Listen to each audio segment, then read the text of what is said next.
जिन धर्म मंगलम। ओम उत्तमम्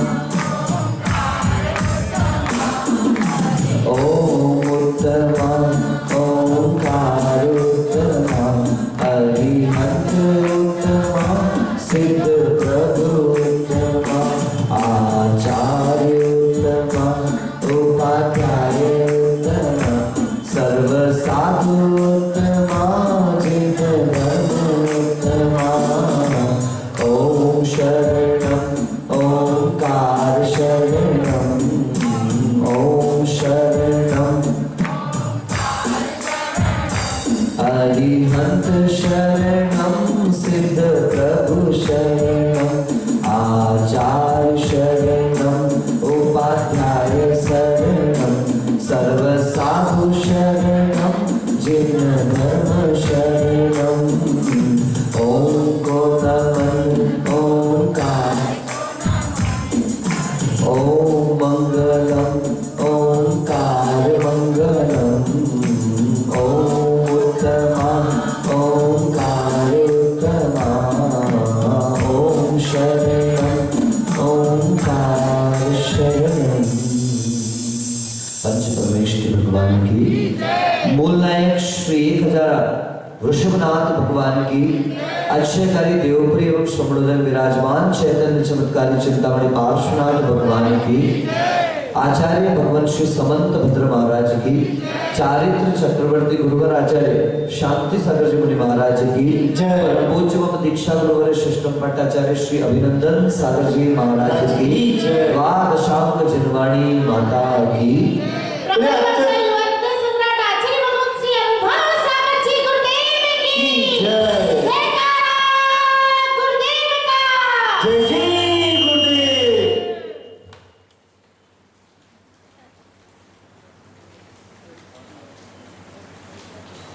श्रद्धानं परमार्थानां माप्तागम तपोभृतां त्रिमूढ़ामूढ़मष्टांगम सम्यक दर्शन मस्मे। ये सूत्र चौथे नंबर का हमने देखा था। आप्त के ऊपर, आप्त के द्वारा कहे गए वचन के ऊपर और उसके साथ साथ उनके मार्ग पर चलने वाले उनके ही जैसे निर्ग्रंथ दिगंबर श्रमणों के ऊपर श्रद्धा का होना। लेकिन वह जो श्रद्धा है वह श्रद्धा 3 प्रकार की मूढ़ताओं से रहित होना चाहिए। वह श्रद्धा 8 प्रकार के मदों से रहित होना चाहिए। और इन सारी बातों में अगर सबसे बड़ी गुणवत्ता है तो अहंकार से रहित होना, निरअहंकार होना। क्योंकि सारे पापों का अगर कोई राजा है, आप लोग कहते हैं लोभ पाप का बाप बखाना, लेकिन हम आपसे कहना चाहते हैं लोभ नहीं किंतु अहंकार पाप का सबसे बड़ा बाप। वो दादा कह दो, परदादा कह दो। क्योंकि अहंकार में व्यक्ति की नजरों पे ऐसा चश्मा चढ़ जाता है, अहंकार में व्यक्ति की आंखों में ऐसा पर्दा पड़ जाता है कि सामने से उत्तम उत्तम गुण भी हमको दिखाई नहीं देते। मैंने कई बार आपसे कहा कि अहंकारी व्यक्ति हमेशा दूसरों को नीचा दिखाने की कोशिश करे और गुणवान व्यक्ति वो दूसरों के गुणों को निकाल कर वो कंपैरिजन करता है कि मेरे अंदर क्या कमी है, मेरे अंदर क्या कमी हो सकती है और कैसे उस कमी को मैं दूर कर सकता हूं। और व्यक्ति की वस्तुतः पहचान तभी होती है जब उस व्यक्ति के पास संपन्नता होती है। नरेंद्र भाई, पहले तो आपकी हम अच्छी बात मानते ही थे, अच्छे ही थे आप तो, लेकिन अब आपकी ज्यादा परीक्षा है। क्योंकि क्या होता है जब एक व्यक्ति किसी पद पर पहुंचता है तो लोगों की नजरें उसके प्रति बदल जाती है। और आदमी क्या कहता है, वो बदल गया। कौन बदल गया? आदमी क्या कहता है, मैं आचार्य बना। बहुत सारे भगत आए जो आते रहते हैं, जुड़ते रहते हैं, बोलते रहते हैं, महाराज जी मैं चेंज हो गया ना। मैंने कहा मैं तो बिल्कुल ही चेंज नहीं हुआ भैया, मैं तो देखता ही नहीं कि मेरे पीछे सिंहासन भी है, मैं तो नीचे पाटा देखता हूँ बस और कुछ नहीं देखता। मैंने आज तक कभी ये नहीं सोचा कि मैं आचार्य, मैं हमेशा एक ही बात सोचता हूँ, मैं भगवान महावीर का एजेंट हूं। क्या हूं? अपन तो एजेंसी लेकर के आए हैं और हम तो 100 बार कहेंगे, 1000 बार कहेंगे भैया ले लो।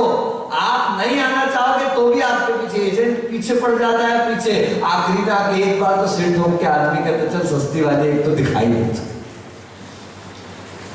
इस प्रकार से व्यक्ति नहीं बदलता, लेकिन उसकी स्थितियों के अनुसार लोगों की धारणाएं उस व्यक्ति के प्रति बदलती चली जाती है।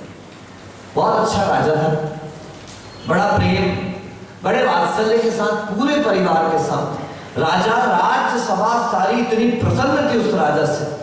लेकिन बड़ा दुर्भाग्य कि कोई भी उस राजा के करीब बैठना नहीं चाहता था। उस राजा के मन में सदैव ये शंका बनी रहती थी, मैं सबका इतना प्रिय हूं, सब मुझे इतना प्रेम करते हैं, मेरी पत्नी अच्छी है, मेरे बेटे इतने अच्छे हैं, मेरी सारी प्रजा मुझे इतना चाहती है, लेकिन कोई मेरे पास बैठना क्यों नहीं चाहता।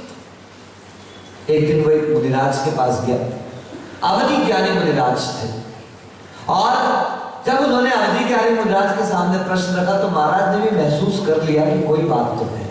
बोले तुझे तो कारण पता होगा। बोले महाराज मुझे तो इतना ही पता है कि सब कुछ सुंदर है, मैं दिखने में सुंदर हूं, शरीर सौष्ठव अच्छा है, सब कुछ बेहतर से बेहतरीन है, लेकिन उसके बाद भी महाराज जी मेरा एक दुर्भाग्य है कि मेरे दाहिने हाथ में एक फोड़ा है। क्या है? दाहिने हाथ में एक फोड़ा है, और महाराज इस फोड़े से मवाद लगातार निकलते रहता है। उस मवाद में इतनी बदबू, उस मवाद में इतनी बदबू कि उस बदबू के कारण क्या हुआ आपको? उस मवाद में इतनी बदबू आती है कि कोई भी व्यक्ति मेरे निकट बैठना नहीं चाहता, कोई व्यक्ति मेरे पास रहना नहीं चाहता। आना सब चाहते हैं लेकिन रहना कोई नहीं चाहता। महाराज ने कहा बात तो अच्छी कही थी, दिखने में सुंदर, सौष्ठव अच्छा, सब प्रकार से संपन्न, परिवार भी अच्छा, बेटे बेटियां भी अच्छी, सब कुछ श्रेष्ठ होने के बाद भी अगर आज तेरे अंदर कमी है तो क्या? ये हाथ का फोड़ा। बोलो किसका फोड़ा? महाराज जी सब क्यों? बोले चलते हैं एक पूर्व भव की कथा को सुनते। सुना है आप लोगों को? हो तो बोलो, तो टाइम पे क्यों नहीं आते हो? हैं? अब तो पक्का कर लिया मैंने, 4 बैठे होंगे तो भी प्रवचन तो टाइम पे ही चालू होगा, क्योंकि हम थोड़ा सा आप लोगों को सुविधा देते हैं तो आप हमको दुविधा में डाल देते हैं। वो मैंने बताया था ना, ट्रक के पीछे लिखा हुआ था आप सुलभ बनो तो लोग शौचालय बना देते हैं। क्या बना देते? जब आना है तब आओ, जब जाना है तब जाओ। बिल्कुल म्युनिसिपैलिटी का गार्डन नहीं है साहब, ये धर्म सभा है, समय पर आइए और पद्म नंदी जी को याद करिए। पद्म नंदी महाराज तो 8:30 बजे प्रवचन चालू, तुमको सुनना है तो सुनो, नहीं तो हमें कोई सुनाने के लिए बड़े, हमारे सुनने वाले बहुत है, हजारों व्यूज है, 22,000 सब्सक्राइबर है, टेंशन नहीं आपके, ध्यान से सुने। वहां पूर्व भव की कथा प्रारंभ होती है। मुनिराज कहते हैं कि तो पिछले भव में वन का माली हुआ करता था। क्या हुआ करता था? वन का माली हुआ करता था, और जिस वन में तू सेवा करता था, जहां पर काम करता था, वहां तालाब में कई वर्षों के बाद एक ऐसा कमल खिला जिसको सहस्त्र दल कमल कहते हैं। क्या कहते हैं? 1000 पंखुड़ी वाला कमल। और वो कमल देखकर तेरा मन में लालच आ गया, तू गया फटाफट उस पानी के अंदर। आप सभी जानते हैं कमल कहां पर खिलता है? कीचड़ में खिलता है। कहां पर खिलता है? कमल सदैव कीचड़ में खिलता है। तो अंदर गया, तूने उस कमल को निकाला और निकाल करके ले आया, सब कुछ साफ सुथरा, उस कमल को लेकर के तू आया जैसे बाहर, तो वन का देवता नाराज हो गया। वो वन देवता कहता है तूने गलत काम किया, तूने कमल तोड़ दिया। बरसों के बाद तो कमल खिला था और तूने कमल को तोड़ दिया। उसने क्षमा याचना करी, मुझे माफ करो, मुझसे गलती से काम हो गया, मुझे कमल देखकर रहा नहीं गया और मैंने कमल तोड़ दिया। तब वन देवता कहता है सुन, माफी तो नहीं मिलेगी, लेकिन पश्चाताप का एक तरीका है। क्या तरीका है? दुनिया के सर्वश्रेष्ठ व्यक्ति के चरणों में जाकर इस कमल को चढ़ा दिया। सिर पकड़ लिया, मैं कहां ढूंढूंगा, मैं किसके पास जाऊंगा, मैं कहां जाऊंगा, ऐसा विचार कर ही रहा था। देवता ने कहा मैं कुछ नहीं जानता, this is the only option, you will have to go towards the best person in the world. जब समय दिया, एक दिन का समय, लौट के वापस आ जा, मैं माफ कर दूंगा, नहीं तो मृत्यु दंड भी मिल सकता है। भागा, थोड़ी दूर जाके पहले देवता से बच तो जाऊं। वो दूर गया, जाकर के विचार करता है संसार में सर्वश्रेष्ठ कौन है। ऐसा विचार करते उसकी नजर में एक ही व्यक्ति आता है, अगर संसार में सर्वश्रेष्ठ है तो मेरे सेठ जी।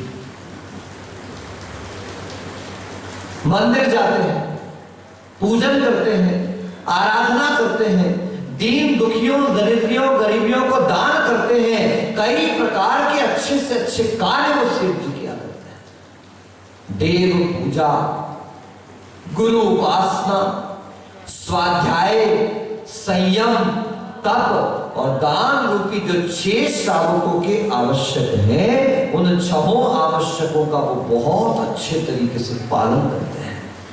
ऐसे मेरे सेठ जी, उनसे श्रेष्ठ कौन हो सकता है। अभी मेरी बच्ची का विवाह हुआ, मुझे कमी पड़ी, एक बार गया सेठ जी ने मुंह मांगा, दान मुझे दे दिया। साधु आते हैं नगर में, उन साधुओं को आहार कराते हैं, उनकी सेवा करते हैं, पैदल नंगे पांव चल करके उनका विहार कराते हैं। ऐसे हमारे सेठ जी हैं, सर्वश्रेष्ठ है मेरे सेठ। अच्छा भाव किया और सीधे सेठ जी के चरणों में पहुंच गया। जाकर के सेठ जी तो बैठे थे अपने उस पर क्या बोलते हैं चौकी पर लगा करके, अपनी दुकानदारी लगाकर, और जाकर के जैसे ही उनके चरणों में उन्होंने पुष्प रखा, वो जैसे ही पुष्प रखने वाला था, सेठ जी कहते रुक जा। विनोद भैया आप होते तो क्या करते? अच्छा अच्छा फूल चढ़ा दे, यहीं चढ़ा दे, यहीं चढ़ा दे, यहीं रख दे, यहीं पर रख दे, थोड़ी सी कॉलर वालर बिल्कुल फूल चढ़ा दिया है, मुझे अर्घ चढ़ा दे। अरे वाह क्या बात है। लेकिन नहीं, सम्यक ज्ञानी व सेठ जी एक बार मुझसे बोले ये क्या कर रहा है। बोले सेठ जी क्या बताओ, पूछो मत। बोले नहीं तुझे बताना पड़ेगा। सेठ जी ऐसी ऐसी घटना घटी है, मैंने सहस्त्रदल कमल तोड़ लिया है, और जब तोड़ा तो वन का देवता नाराज हो गया और उसने कहा एक ही स्थिति में क्षमा भाव, कि जब तू इस कमल को दुनिया के सर्वश्रेष्ठ व्यक्ति के चरणों में चढ़ाएगा, उसी समय तुझे क्षमा दान प्राप्त होगा। मैं निकला, मेरी नजर में सेठ जी आप सर्वश्रेष्ठ हैं, आप बेस्ट हैं। सेठ जी आप देखो ना, भगवान की पूजा करते हो, आप शास्त्रों का अध्ययन करते हो, आप गुरुओं की सेवा वैयावर्त करते हो, मैंने आपके संयम को भी देखा है, आपके तप त्याग दान की भावना को भी देखा है, आप दीन दरिद्री दुखियों गरीबों को दान भी करते हो, और सबके प्रति कितना मीठा आपका व्यवहार है। हाँ भाई बात तो तेरी सही है, मैं श्रावक हूं इसलिए षट आवश्यकों का पालन करता हूं, मैं श्रावक हूं, जैन हूं, इसलिए दीन दरिद्रों पर दया करता हूं। मेरे शब्द के साथ जैन जुड़ा हुआ है, मेरे नाम के साथ जैन जुड़ा हुआ है, इसलिए मेरा व्यवहार बहुत कीमती हुआ करता है। पहले के जैन हुआ करते थे, एक मुझ का बाल रख दे तो कर्जा मिल जाया करता था, इतना जैनों के ऊपर लोगों का विश्वास और श्रद्धा। आवश्यकता है उस श्रद्धा और विश्वास को पक्की करने की। कल ही आपसे कहा था, याद रखना ये जो 3 नियम रखे गए थे ना, रात्रि भोजन का त्याग, छान कर पानी पीना और नित्य देव दर्शन करना, ये जो गृहस्थ करता है दुनिया में कभी उसका पराभव नहीं हो सकता। और जिसने अपने इन मूल नियमों को छोड़ दिया, बड़े बड़े काम कर ले, बड़ी बड़ी बातें कर ले, कहीं ना कहीं पराभव अवश्य होगा। सेठ जी ने कहा भाई मैं सब करता हूं, लेकिन आज भी मेरी पत्नी है, उसे प्रेम करता हूं, अभी उसके साथ उन संबंधों को बनाता हूं जो एक सामान्य व्यवस्था नहीं है। मैं व्यापार भी करता हूं, 5 का 25 भी करता हूं, और भी ना जाने कितने प्रकार के गृहस्थोचित पाप हैं। अभी मैं सावध्य में लगा हूं, आरंभ व्यापारिक मतलब औद्योगिक और विरोधी, इन तीनों प्रकार की हिंसाओं में आज भी प्रवृत्त होता है। राहुल 4 प्रकार की हिंसाएं हैं। आरंभी हिंसा जो घर के कामों में आपकी हिंसाएं होती, वो आरंभी, कपड़ा धोना, भोजन बनाना आदि आदि आदि। जो व्यापार व्यवसाय में हिंसा होती है वो औद्योगिक या व्यापारिक हिंसा कहलाती है। जो हिंसा हमारे विरोधी के विरोध करने में, याद रखना गृहस्थ हो कोई मारने आएगा झापड़ तो दूसरा गाल आगे मत करना, प्रतिकार करना, बचना बचाना, गलत है तो उसका विरोध भी करना, यह विरोधी हिंसा कहलाती है। और चौथी हिंसा संकल्प, मैं तो मारूंगा ही, मैं तो छोड़ूंगा नहीं, मैं तो ऐसा ही करूंगा, ये हिंसा संकल्पी हिंसा कहलाती। क्या कहलाती है? संकल्पी हिंसा। गृहस्थ श्रावक 3 प्रकार की हिंसाओं में प्रवृत्त होता है अपनी योग्यता अनुसार। जो बचा सकता है बचाता है, लेकिन आरंभ करेगा, उद्योग करेगा, विरोधी का विरोध भी करेगा, लेकिन संकल्प पूर्वक किसी का विरोध, किसी को मारना, किसी की हिंसा का विचार नहीं करेगा। मैं अभी भी आरंभी हिंसा हूं, मैं अभी भी औद्योगिक हिंसा करता हूं, मैं अभी भी विरोधी हिंसा करता हूं, इसलिए भैया मैं अच्छा हो सकता हूं लेकिन मैं श्रेष्ठ। हम तो कोई अच्छा कहते तो कॉलरें खड़ी हो जाती है हमारी, हम तो बिल्कुल सीना चौड़ा हो जाता है, ऐसा लगता है पीठ में किसी ने 2 लात मारी हो, अकड़, जरा सी प्रशंसा में अकड़ आ जाती है। लेकिन वो विनम्र सेठ, वो श्रद्धावान सेठ कहता है मैं अच्छा हो सकता हूं लेकिन मैं श्रेष्ठ नहीं। वो माली रोने लगा, उनके पैर पकड़ के, अब मेरा क्या होगा, मैं कहां से सर्वश्रेष्ठ लेकर के आऊंगा, जब आप जैसा व्यक्ति कह रहा है मैं अभी भी श्रेष्ठ नहीं हूं। एक बार की बात मुझे याद है, पूज्य आचार्य श्री सुविधि सागर जी महाराज जी से प्रथम बार मैंने दर्शन किए थे। बड़े तत्वज्ञानी साधु। मुझे ऐसा लगता है कि पूरे भारत में अगर शास्त्र की गहराई को तर्क से, न्याय से, व्याकरण से, आगम से, सिद्धांत से और सबसे बड़ी बात है व्यवहार से भी किसी साधु ने समझा होगा और उसको प्रस्तुत करने का तरीका किसी साधु के पास होगा तो वो है हमारे आचार्य सुविधि सागर जी। बहुत छोटा था, इंजीनियरिंग स्टार्ट हुई थी मेरी जस्ट, और उस समय हमारे नगर में जहां मैं इंजीनियरिंग कर रहा था वहां पर आचार्य सुविधि सागर जी का संघ आया। और भाग्य से मेरे गृहस्थ अवस्था के जो नानी थे वो उनके संघ में संघ संचालिका हुआ करते थे। हाँ, अरे यहाँ तो प्रभाव है उनका, चित्री सागवाड़ा सब जगह। आपको तो मैंने तो उनको बहुत कहा कि महाराज जी आप इधर आइए, ओबरी चातुर्मास किया उन्होंने, आया है क्या सागवाड़ा रहे, ओबरी चातुर्मास किया, बहुत आचार्य संगत सागर जी के साथ भी इस पूरे क्षेत्र में उनका वर्णन हुआ है। लेकिन एक बार है ना, आगड़ से आ गए तो जाते नहीं और निकल गए तो वापस आते नहीं, ऐसा हाल हो गया है।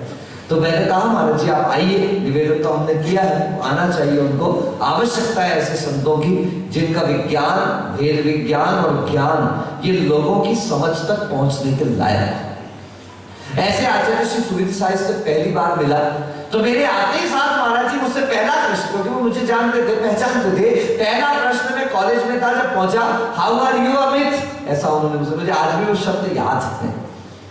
मैंने कहा Maharaj ji I am fine, I am good. बोले पापी है तू। मैंने कहा ऐसा क्या हो गया?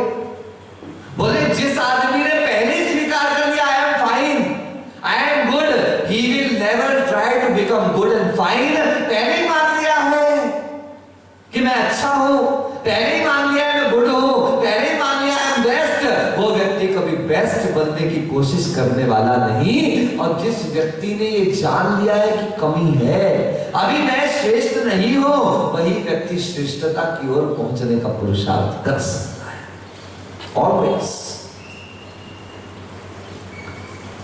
महाराज मैं क्या करूं, कहां जाऊं? कहते चिंता मत कर, दुनिया का श्रेष्ठ यदि कोई व्यक्ति है तो दिगंबर श्रमण परंपरा के दिगंबर संत हैं। अहिंसा महाव्रत का पालन करते हैं, ना करते हैं, ना कराते हैं और ना करने वाले की अनुमोदना करते। एक महिला आई, अरे आपके पास आके अच्छा नहीं लगता, मैंने कहा मैं वहां जाती थी, वहां बहुत अच्छा लगता था। मैंने पूछा क्यों? बोले हम शाम को भी जाएं तो महाराज हमसे भोजन पूछते थे। मैंने कहा हाँ, अगर मेरी भोजन तुम्हारा पूछना था तो घर में घड़े मेहमान आ रहे थे, मैं उनसे पूछ लेता। याद रखना, अगर साधु संतों के पास आते हो तो निरपेक्ष भाव से आना। मैं टीका नहीं लगवाऊंगा किसी को, मैं सम्मान नहीं करवाऊंगा किसी का। अरे संत के सामने तुम्हारा सम्मान ये है कि तुम अपना मस्तक श्रद्धा से झुका दो। यहाँ क्या टीका, यहाँ क्या माला, यहाँ क्या शॉल और यहाँ क्या सम्मान। यहाँ आकर अपेक्षाएं छोड़नी पड़ती हैं। जिस संत ने वस्त्र छोड़ दिए वहां आकर अच्छा वाला बेड मिलना चाहिए। जिस संत ने खुद शौच जाने के लिए जंगल को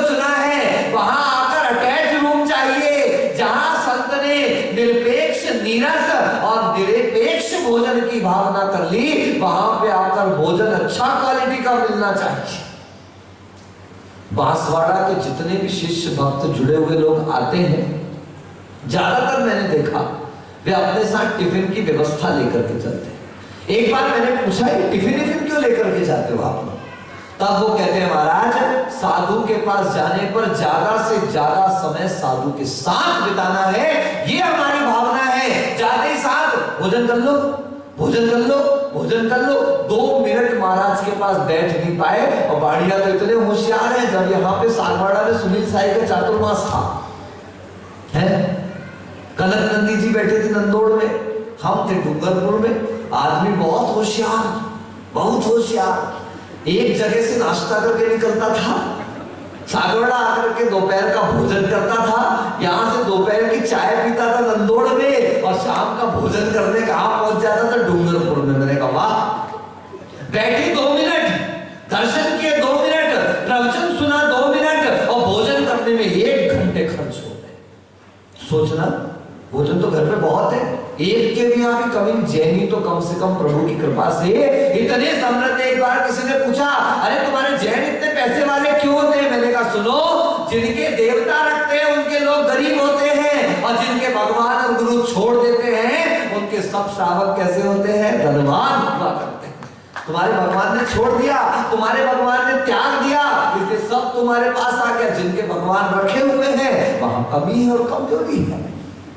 संसार में वो श्रेष्ठ है, अहिंसा धर्म का पालन करता है, झूठ नहीं बोलता, झूठ का समर्थन नहीं करता, चोरी नहीं करता, अब्रह्म का सेवन नहीं करता, अपने पास अयोग्य पदार्थों को नहीं रखता, जो आगम के अनुकूल है, शास्त्रानुकूल है, ऐसे पदार्थों को स्वीकार करता है, देखता है तब चलता है, जरूरत हो तो विहार करता है, बिना जरूरत के विहार।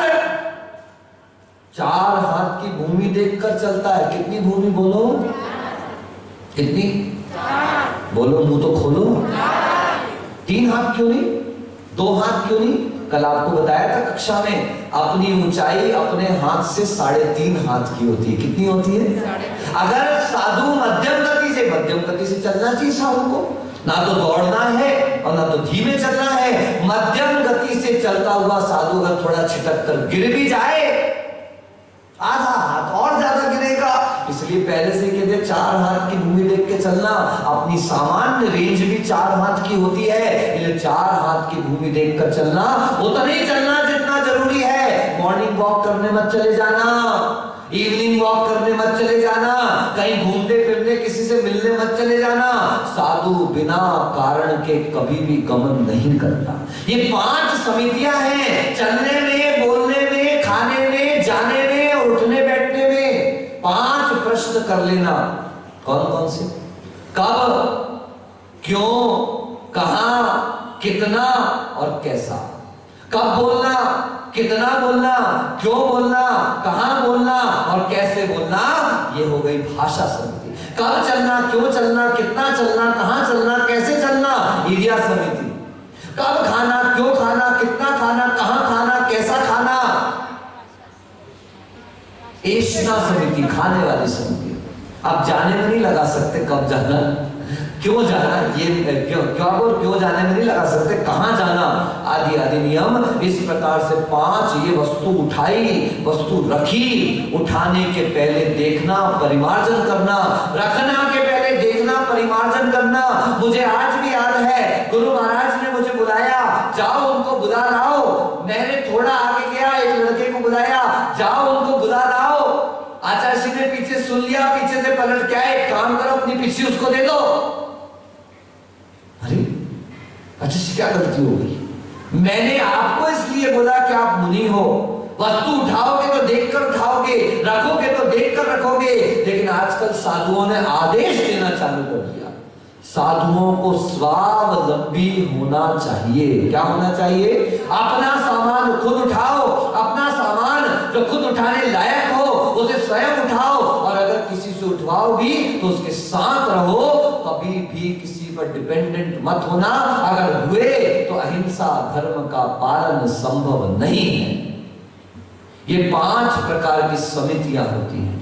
5 इंद्रियों का निरोध। आज अच्छे आते पंखा चला दे, पंखा चला दे, पंखा चला दे। अरे स्पर्शन इंद्री विजय करने के लिए दीक्षा लिए, ध्यान रखना।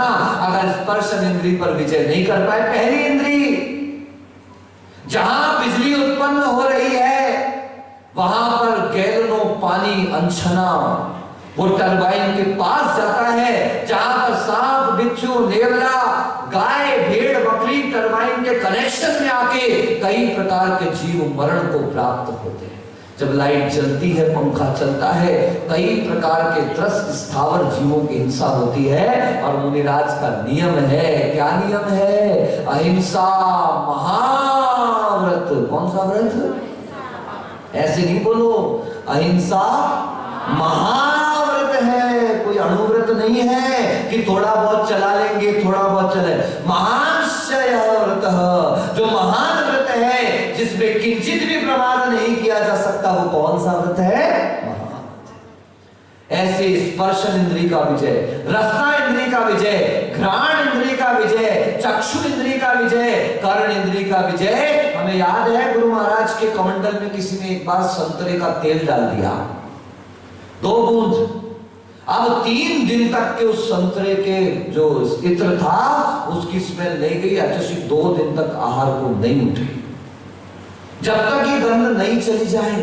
तो हमने पूछा आचार्य क्या हो गया इस बात से? तो आचार्य का एक बार सुनता हूं, दूसरी बार इच्छा होती है, दूसरी बार सुनता हूं, तीसरी बार इच्छा होती है। आप क्या समझते हो अफीम का नशा होता है? आप क्या सोचते हो गांजे का नशा होता है? आप क्या सोचते हो कि शराब का नशा होता है? अरे जिस चीज की आदत बन जाए वही तो नशा होता है। और नशा किसी भी चीज का हो खराब होता है नहीं। 5 इंद्रियों पर विजय, 6 आवश्यकों का पालन, समय पर सामयिक, अपना प्रतिक्रमण, अपना प्रत्याख्यान, स्तुति, वंदना और कायोत्सर्ग रूप 6 प्रकार के आवश्यकों का पालन। 7 गुण, चाहे कुछ हो जाए, ज्यादा से ज्यादा 4 महीने और कम से कम 2 महीने में केश लॉन्च कर लेते हैं। एक बार खड़े होकर के आहार करना, मांग कर नहीं खाना, जैसा श्रावक देगा वैसा खाना। हम तो घर में भी कभी ध्यान नहीं है कि मां से कह दिया 2 रोटी और ले आओ, फिर साधु बन करके मांगना नहीं। जैसा श्रावक देगा आपके पुण्य से आपके हाथों में, आपके मुख में और आपके पेट में आ जाएगा। जमीन पर सोना, इसमें पाटे आदि पर सो सकते हैं। भूशयन, अदंत धोवन, मंजन वगैरह नहीं सुबह से उठे ना ब्रश लेके घूमने बैठ गए, नहीं, बिल्कुल नहीं। आहार के बाद मुख को शुद्धि करना वो इसलिए आवश्यक क्योंकि उसके बाद हम दिन में सिद्धांत आदि ग्रंथों का अध्ययन करते हैं। मुख की शुद्धि सामान्य रखना, और भी अस्नान व्रत, आचेतन नग्नत्व व्रत, ऐसे 28 मूल गुणों का पालन करते हैं दिगंबर मुनिराज। वो सेठ जी कहते हैं सुन, मैं अच्छा हो सकता हूं लेकिन मैं श्रेष्ठ नहीं। अगर कोई संसार में श्रेष्ठ है तो दिगंबर मुनिराज है। अगर तुझे कर्म चढ़ाना है, अगर वास्तविकता में रखना है तो याद रख उन्हीं के चरणों में चढ़ा। सम सत्तु बंधु बग्गो सम सो दुखो पसंस निंद समो सम लोट कंचनो पुण जीवी वर्णे समो सम। कांच हो कंचन हो, अच्छा हो बुरा हो, ऊंच हो नीच हो, मित्र हो शत्रु हो, प्रत्येक परिस्थिति में जिसके मन में माध्यस्थ भाव, मिडिल क्लास यानी सामान्य भाव बना हुआ है, वही वास्तविकता में श्रवण हुआ करता है। और ऐसे श्रवण श्रेष्ठ हैं। जा नगर के बाहर उपवन में भी विराजमान है, अगर तुझे चढ़ाना है उनके चरणों में चढ़ा देना। भागा भागा गया और जैसे ही कमल रखने को बैठा, नमस्कार किया, वंदना की, जैसा सेठ जी ने कहा था वैसा ही बाहरी रूप है। और चेहरे के परिणाम बता रहे हैं कि अंदर के भाव भी ऐसे ही हैं। और जैसे ही कमल रखने को हुआ, महाराज ने कहा रुक। क्या बोलो, क्या कहा महाराज ने? बस रुक जाओ, 9:35 हो चुका है, आज यही रुकते हैं।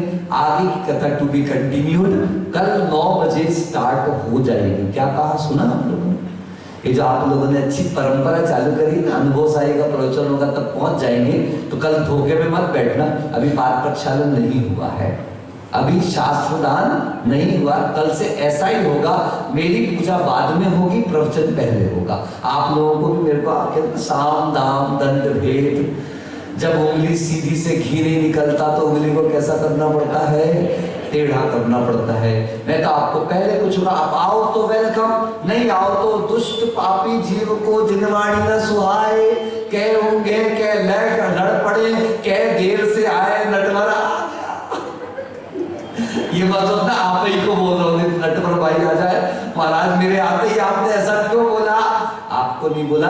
आप ध्यान रखें, समय और मर्यादाओं का ध्यान रखें। संघ का पूरा कार्यक्रम बहुत टाइट शेड्यूल्ड है, आप यहाँ जितना लेट करते हैं वहां पूरा का पूरा लेट। मैंने पहले दिन कहा था आप गुरु का इंतजार करें, ये आपका परम सौभाग्य है, लेकिन गुरु को आपका इंतजार करना पड़े महान दुर्भाग्य है। शर्मिष्ठा ऐसे ऐसे सीरियल आ रही है, और खुद आई है 9:20 पर। बोले द्वादशांग जिनवाणी माता की जय। बोले परम पूज्य आचार्य 108 से नवोसागर जी महाराज की। आचार्य